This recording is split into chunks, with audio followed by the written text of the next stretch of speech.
자, 지난주까지는 리치에게 배우는 3회지에 8주에 거쳐서 이렇게 했었는데, 오늘부터는 부자 아빠에게 배우는 금융교육 3주에 걸쳐서 3시간 같이 한번 배워보도록 하겠습니다. 다 준비되셨나요? 네.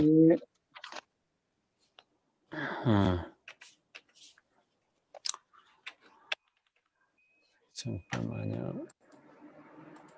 네. 돈 좋아하세요, 여러분들?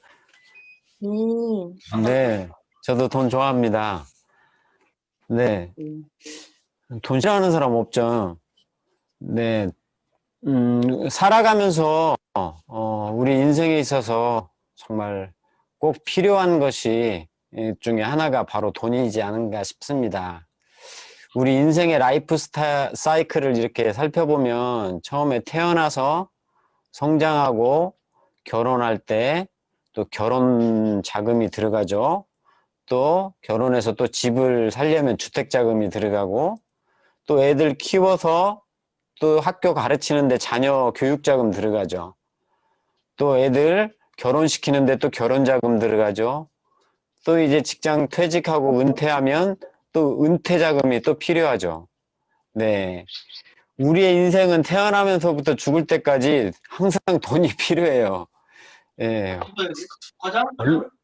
얼마나 많은 돈들이 필요한지 보통 보면 결혼할 때 얼마나 결혼 자금이 가지고 결혼하셨는지 모르겠는데 요즘 아이들 자녀들 결혼할 때 비용이 약 평균적으로 2억 6천이라고 이렇게 나오더라고요.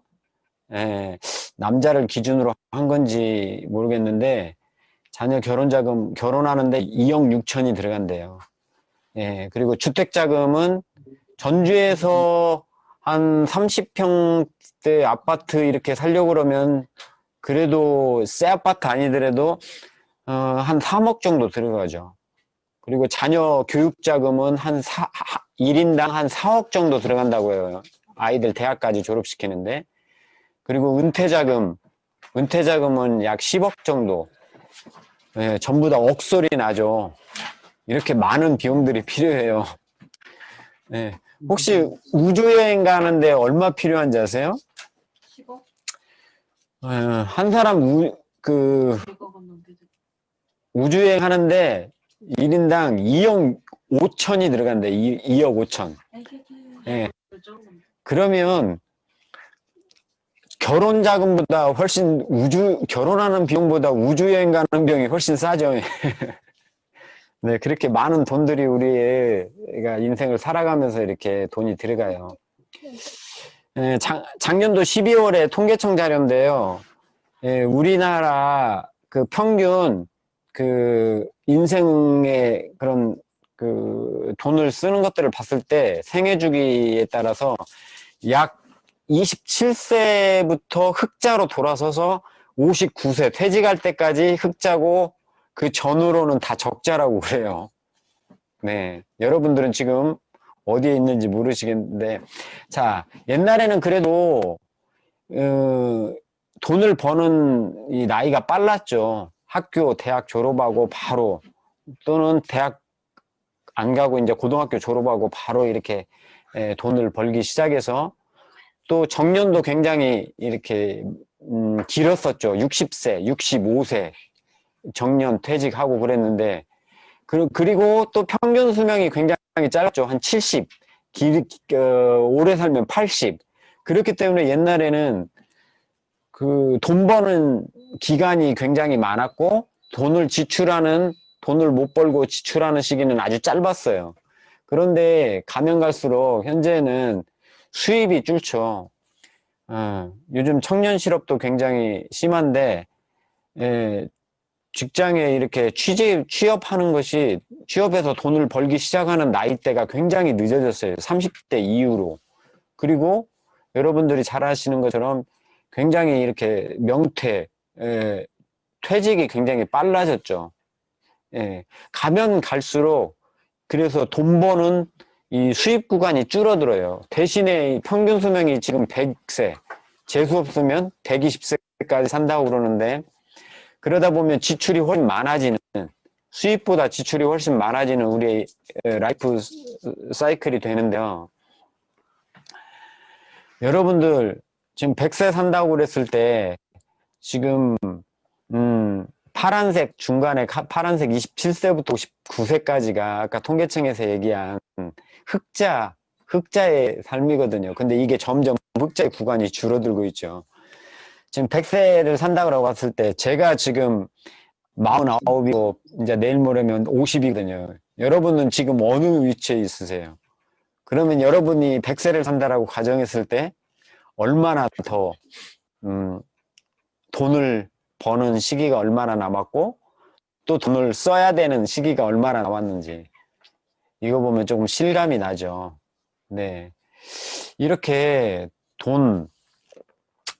우리 인생에 있어서 참 돈이 정말 중요한 역할을, 이 위치를 차지하고 있는데 굉장히 우리 인생에 있어서 큰 문제 중에 하나도 돈 문제죠. 그래서 근데 정말 돈 문제가 모든 인생도 그렇고 지금 전체적인 세계 경제도 굉장히 위기 가운데 있죠. 그런데 돈 문제, 무엇이 진짜 문제일까요? 돈이 없어서 돈 문제일까요? 문제일까요? 네. 돈이 부족한 게 아니라 돈 문제의 진짜 원인은 금융 지식이 부족한 것이 진짜 문제다라고 말하는 사람이 있어요. 이게 바로 우리가 잘 아는 로버트 기요사키의 얘기인데요. 앞으로 3주에 걸쳐서 이 부자아빠에게 배우는 금융 교육 이렇게 배우게 될 때 이 5권의 책, 로버트 기요사키가 쓴 책은 10권도 훨씬 더 넘는데 제가 이 5권의 책을 읽으면서 그 안에서 같이 나누고 싶은 이야기들 3주에 걸쳐서 같이 한번 배워보도록 하겠습니다. 정말 로버트 기요사키가 얘기한 것처럼 정말 돈 문제의 진짜 원인은 그 돈에 대한, 금융에 대한 지식이 부족한 것이 진짜 문제다. 그렇기 때문에 돈 문제를 해결하기 위해서는 우리 인생에 있어서 돈 문제를 해결하기 위해서는 먼저는 무엇보다도 이 금융에 대한, 돈에 대한 지식을 가져야 된다라고 얘기를 하고 이런 책들을 로버트 기요사키가 계속적으로 이렇게 책을 출판한 이유 자체가 그런 것들을 알려주기 위해서 교육 목적으로 그렇게 쓴 거예요. 부자 아빠, 가난한 아빠 총 5권 시리즈인데 먼저 1, 2권 그리고 A 학생, C 학생, B 학생. 왜 A 학생은 C 학생 밑에서 일하게 되는가? 그리고 왜 B 학생은 공무원이 되는가? 예, 참 제목에서도 참 의미하는 바가 크죠. 또 많이 봤던 부자의 비즈니스 스쿨, 네트워크 마케팅에 관련된 이야기를 해주고 있고요. 또 트럼프 대통령, 트럼프와 로버트 기요사키가 함께 공동으로 책을 쓴 부자에 관한 이야기들, 부자의 비밀들 그런 것들을 말해주고 있는데요. 같이 한번 보겠습니다. 책에서 부자 아빠는 이렇게 얘기를 한다고 그래요. 자녀들에게 가난한 아빠는 자녀들에게 공부 열심히 해서 좋은 직장을 구해야 한다. 이렇게 얘기를 할 때 부자 아빠는 어떻게 얘기하냐면요. 공부 열심히 해서 좋은 회사를 차려야 한다. 예, 좋은 회사에 들어가는 게 아니라 좋은 회사를 네가 차려야 된다. 그렇게 얘기를 해요. 가난한 아빠는 또 돈을 좋아하는 것은 모든 악의 근원이다라고 얘기를 하는데 부자 아빠는 그에 비해서 돈이 부족한 것이 모든 악의 근원이다. 그렇게 얘기를 하죠. 돈을 좋아하는 것과 돈을 사랑하는 것은 좀 구별하셔야 돼요. 자, 그리고 또 가난한 아빠는 돈은 안전하게 사용하고 위험은 피해야 된다라고 가르쳐요, 자녀들에게. 그에 반해서 부자 아빠는 무엇보다도 위험을 관리하는 법을 배워야 한다. 위험은 피하는 게 아니라 관리하는 거다라고 이야기를 해요. 또 가난한 아빠 자녀들에게 네가 똑똑한 사람이 되어야 된다라고 이야기를 할 때 부자 아빠는 네가 똑똑한 사람을 고용해야 된다라고 얘기를 해요. 정말 많은 차이죠. 스케일도 다르고요. 자, 부모가 자녀에게 해주는 가장 위험한 조언이 뭔지 아세요? 가장 위험한 조언. 바로 열심히 공부해서 좋은 직장에 들어가라. 이것이 부모가 자녀에게 해주는 가장 위험한 조언이라고 얘기를 해요. 근데 우리는 이렇게 부모님한테 배웠죠. 그리고 알게 모르게 우리도 자녀들에게 이렇게 또 이야기하고 있지 않나요? 그런데 이게 가장 위험한 조언이라고 해요. 어떻게 얘기해야 돼요? 열심히 공부해서 직장 들어가서 너의 사업을 해라라고 얘기를 해야 된다는 거죠. 자, 부자들은 절대 돈을 위해서 일하지 않아요. 오히려 돈이 나를 위해서 일하게 만드는 사람들이 부자들이에요. 여러분들은 어떤 사람들이신가요? 나는 돈을 위해서 일하나요? 아니면 돈이 나를 위해서 일하나요? 어떤 사람이 되고 싶은가요? 돈의 노예가 되기보다는 돈의 주인으로서 돈이 나를 위해서 일하는 사람이 되기를 원하죠. 그러기 위해서는 우리가 지식이 있어야 된다는 거예요. 특히 무엇보다도 금융에 대한 지식이 있어야 돈의 노예가 아니라 돈의 주인처럼 살아갈 수 있다는 얘기예요. 자, 그래서 오늘은 첫 번째 시간으로 자산과 부채에 대해서 이야기를 할 건데요. 학교에서는 가장 내줄 수 있는 성적표를 가지고 그 사람의 그런 것들을 이렇게 판가름을 해요. 그런데 학교를 졸업하고 사회에 나오면 학교 성적표 보나요? 안 봐요. 재무 상태를 봐요. 사회에서는. 기업들도 그렇고 우리 개인들도 그렇고 은행에 가보세요. 은행에 가서 뭔가 대출을 받으려고 그럴 때 학교 성적표 내라고 그러나요? 아니에요. 그 기업의 또 그 개인의 이 재무제표 그런 것들을 가져오라고 그래요. 그래서 학교 다닐 때는 이 성적표가 우선이었지만 사회에서 요구하는 성적표는 재무제표라는 거죠. 개인도 기업도. 그래서 이 재무제표에 대해서 우리가 알아야 돼요. 재무제표는 크게 두 가지로 돼 있거든요. 손익계산서하고 대자대조표. 손익계산서는 수입과 지출로 돼 있어요. 이건 우리가 익숙하죠. 가계부 써보고 금전출납부 써보셨잖아요. 수입 들어오는 거, 지출 나가는 거 이렇게 기록하는 거 우리가 여기까지는 잘 알죠. 그런데 우리가 모르는 것들이 자산과 부채를 나타내는 대차대조표는 이건 우리 개인들한테는 좀 익숙지가 않아요. 기업들은 이런 것들을 하죠. 그런데 우리 개인들도 반드시 이 손익계산서뿐만 아니라 대차대조표에 대한 이 재무제표를 알아야 된다는 얘기죠. 그래서 이 첫 번째 시간에 자산과 부채 두 가지 금융 단어 굉장히 중요한 두 단어거든요. 이 자산과 부채 이 단어 두 가지와 함께 또 하나 중요하게 이야기하는 금융 단어가 있는데 바로 현금 흐름이에요. 캐시플로우라고 돈이 흘러가는 흐름 그 세 가지를 정말 잘 알아야 돼요. 자산과 부채와 현금 흐름 그걸 한번 같이 한번 알아볼게요. 가난한 사람들의 현금 흐름의 패턴이 있어요. 가난한 사람들 돈을 벌어요. 돈을 버는데 수입이 들어오죠. 수입이 들어오는데 가난한 사람들은 수입이 적기 때문에 그냥 바로 수입이 들어와서 지출로 다 끝나버려요. 특히 요즘 직장인들 돈을 25일 보통 25일 그 급여일인데 급여일이 통장에 딱 들어오자마자 바로 카드값 빠져나가고 나면은 잔고가 남는 게 없죠. 그냥 그렇기 때문에 이 가난한 사람들은 자산도 없고 부채도 없어요. 네, 그냥 수입과 지출만 있어요. 돈이 벌어서 들어오는 대로 다 쓰기가 바빠요. 저축할 돈이 없어요. 네. 그래서 가난한 사람들은 돈을 벌기 위해서 어떤 생각을 하고 어떤 행동을 하는지 아세요? 가난한 사람들은 돈을 벌기 위해서 부자가 되기 위해서 지출을 줄여요. 예, 소비를 줄이려고 그래요. 돈 쓰는 걸 줄이려고 해요. 그래서 돈을 모으려고 그래요. 그런데 절대 그렇게 해서는 돈을 벌 수가 없어요. 단지 조금 더 가난해지는 것을 조금 더 늦출 뿐이에요. 예. 자, 그렇다면 가난한 사람들의 현금 흐름 패턴이 이런 패턴들을 보일 때 중산층들은 어떤가 한번 볼게요. 중산층들은 가난한 사람들에 비해서 수입이 좀 더 많죠. 그래서 수입이 들어오면 지출을 하고 그리고 좀 더 여유가 조금 더 남는 돈으로 뭘 하냐면 부채를 사요. 예. 그래서 중산층들은 그 번 수입으로 돈을 많이 벌면 그걸로 좋은 외제차 사고 중형차 사고 대형차 사고 또 집, 근사한 집 사고 더 큰 집으로 옮기고 그렇게 그런 집을 더 크게 늘리고 그리고 자동차를 더 좋은 자동차로 이렇게 하고 더 좋은 옷을 입고 더 좋은 명품을 사고 그런 데 소비를 하거든요.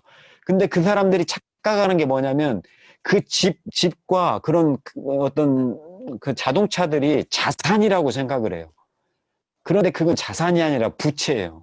그래서 중산층들은 수입이 많지만 부채를 많이 사요. 수입이 많을수록. 예. 그래서 이 중산층들이 나중에 어떤 수입이 끊어지거나 수입이 줄어들게 되면 굉장히 가난한 사람보다 에 빠지는 게 뭐냐면 부채가 많기 때문에 그래요. 가난한 사람들은 자산도 없고 부채도 없지만 이 중산층들은 자산은 없으면서 부채가 자산인 것처럼 부채를 많이 사서 부채가 많은 상황이에요. 그래서 이 사람들은 부자가 되기 위해서 어떤 패러다임을 갖고 있냐면 더 많은 수입, 더 큰 물통, 더 큰 수입을 벌기 위해서 더 노력을 해요. 그리고는 더 큰 수입이 생기면 부채를 사죠. 더 큰 집으로, 더 멋진 집으로, 더 큰 차로. 예. 자, 이렇게 현금 흐름을 가져갈 때 그러면 정말 부자들은 어떻게 하느냐. 부자들은요, 수입이 커요, 일단. 중산층처럼. 근데 수입이 들어오면 지출을 하고 남는 돈으로 부채를 사는 게 아니라 자산을 사요, 자산을.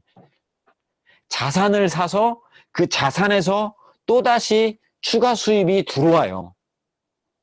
이런 부자들의 현금이 이렇게 흘러가요. 수입이 들어와서 지출하고 자산을 사서 수입으로 다시 들어오는. 이해되세요? 그러면 중산층들과 그 부자들의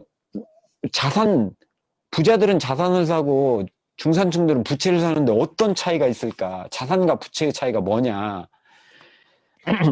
똑같은 집을 사더라도 부자들은 자산이 되도록 집을 사는데 중산층들은 부채가 되는 집을 사요. 똑같은 집인데. 이 부자 아빠 가난한 아빠에서 로버트 기요사키가 자산과 부채를 다 설명을 해줘요. 자산은 뭐냐면 내 주머니에 돈이 들어오게 하는 것은 내 자산이에요.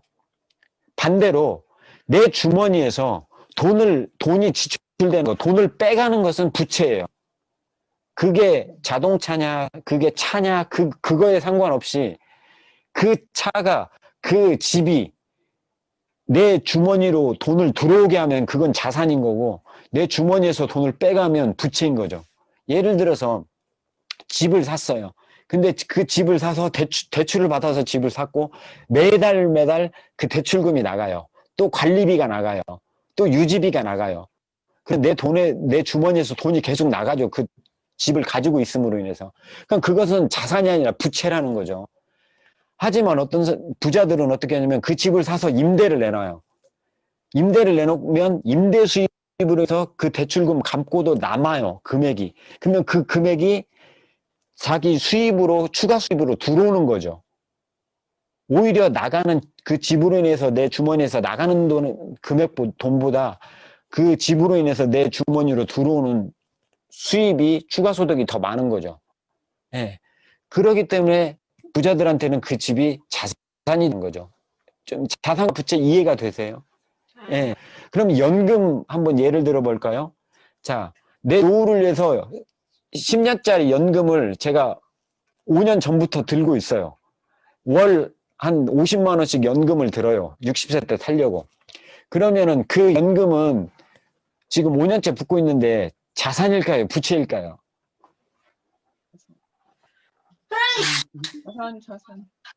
자산인가요?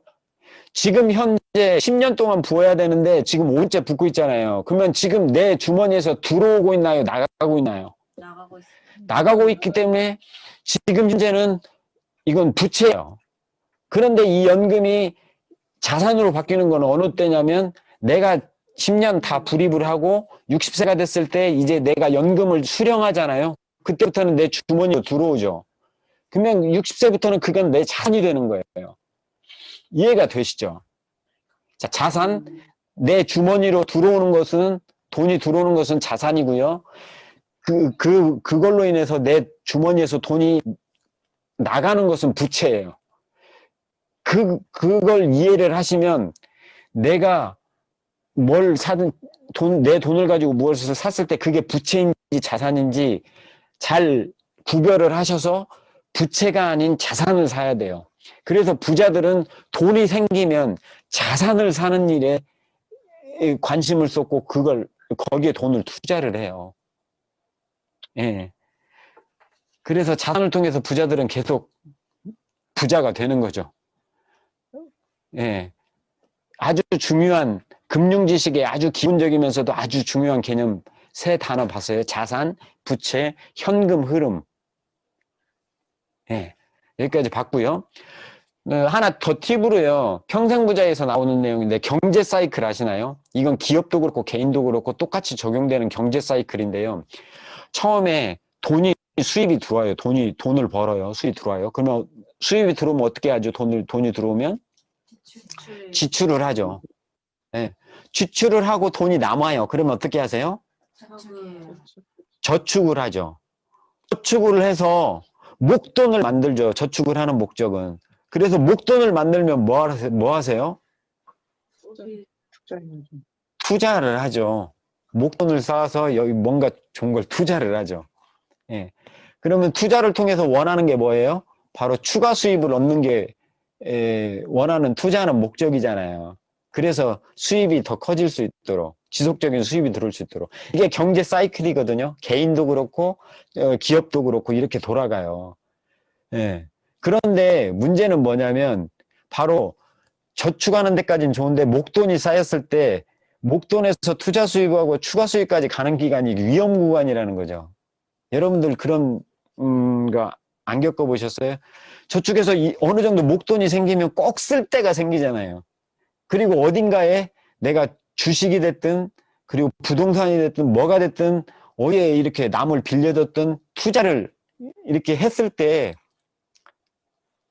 그 투자 때문에 그 종잣돈을 목돈을 날려버린 적 없나요? 대부분의 많은 사람들이 이 위험 구간에서 굉장히 많은 이렇게 실패를 봐요. 그래서 오히려 추가 수입을 벌기보다는 오히려 큰 낭패를 보죠. 이 위험 구간이 있어요. 그런데 이 위험 구간을 거치지 않고 안전하게 바로 추가 수입을 얻을 수 있다면 어떻겠어요? 너무 좋겠죠. 그게 바로 아메이예요. 아메이는 이 위험 구간 거치지 않고 바로 지출해서 추가 수입으로 바로 직행을 해요. 네. 어떻게 이렇게 되냐고요? 자, 우리가 매일매일 이 지출을 하잖아요. 살면서 일어나면서부터 잠잘 때까지 여러 가지 생필품들을 쓰면서 지출을 하잖아요. 그런 것들을 각 마트나 회사, 편의점 이런 것들에서 지출을 하면서 돈을 쓰잖아요. 그러면 우리가 평생 고정 반복해서 쓰는 내 지출이 누군가는 매출이 되겠죠. 그리고 그 누군가의 매출은 누군가의 소득이 되어서 누군가는 돈을 벌겠죠. 근데 나는 돈을 못 벌고 나는 지출만 하잖아요. 이렇게 끝나잖아요. 근데 아메이로 마트를 한번 바꾸면 네, 여기서 PPT가 하나가 빠졌네요. 네, 아메이마트로 바꾸면 이 내 마트 나의 지출이 평생 고정 반복되는 나의 지출이 나의 매출이 되고 나의 추가 소득이 되는 거죠. 왜 그래요? 내가 바꾼 그 아메이마트가 바로 내 마트이기 때문에 그 마트 주인이 나기 때문에 그렇죠. 예. 예를 들어서 치약 하나를 이렇게 봤을 때 총 1,000원에 이렇게 판매를 했었는데 요즘은 이제 30% DC에서 싼 가격으로 700원에 들어오죠. 그 치약이 만들어지는 700원의 가격을 보면 200원의 원가로 공장에서 만들어져서 200원의 광고 모델을 써서 광고하고 300원의 유통비를 들여서 마트 그리고 홈쇼핑 그런 것들을 통해서 소비자들한테 전달을 해주죠. 그런데 여기서 보면 200원의 광고와 300원의 유통비는 우리가 잘 아는 것처럼 제품의 품질과 아무런 관계가 없는 비용이잖아요. 근데 그것을 오로지 고스란히 우리 소비자들이 부담을 하는데 아메이마트로 바꿨으면 이 광고 유통비가 없어진다는 거죠. 예, 바로 생산 회사와 소비자와 직거래를 하게 되죠. 광고 유통이 없어지고. 대신에 이제 그 광고 유통비 200원과 300원, 총 500원의 그 비용이 일부는 원가하고 연구개발비에 투자돼서 더 고품질의 제품으로 소비자들한테 더 좋은 제품으로 돌려주고, 그리고 또 나머지 광고 유통비의 350원은 우리 같은 소비자들에게 사업의 기회로 우리한테 추가 소득의 기회를 주는 거죠. 예. 우리 소비자들에게 너네들이 광고하고 너네들이 유통해서 그 부분을 한 만큼, 노력한 만큼, 광고하고 알린 만큼 추가 소득을 가져가라는 거죠. 그 우리한테 그런 추가 수입이 되는 거잖아요. 네, 이렇게 경제 사이클에서 유일하게 모든 기업이나 모든 것들이 수입으로부터 모든 사이클이 시작하는데 아메이 비즈니스만큼은 수입이 아니라 지출에서부터 시작되는 비즈니스라는 거죠. 네, 그리고 아까 말한 대로 유형 구간을 거치지 않고 안전하게 지출로 시작해서 바로 지출이 추가 수입이 되는 그런 것들이 되는 거죠. 이게 PPT가 순서가 바뀌어서 이제 나 네. 네, 이렇게 아메이마트로 바꾸면 평생 고정 반복. 나의 지출이 나의 매출이 되고 나의 소득이 되는 거죠. 그래서 아메이마트를 바꿔 써야 되는 이유가 그렇고, 나뿐만이 아니라 다른 사람한테도 이렇게 좋은 현명한 소비를 알리면 그 사람도 돈을 벌고 나도 돈을 벌고 그렇게 되는 거죠. 추가 수입을 안전하게.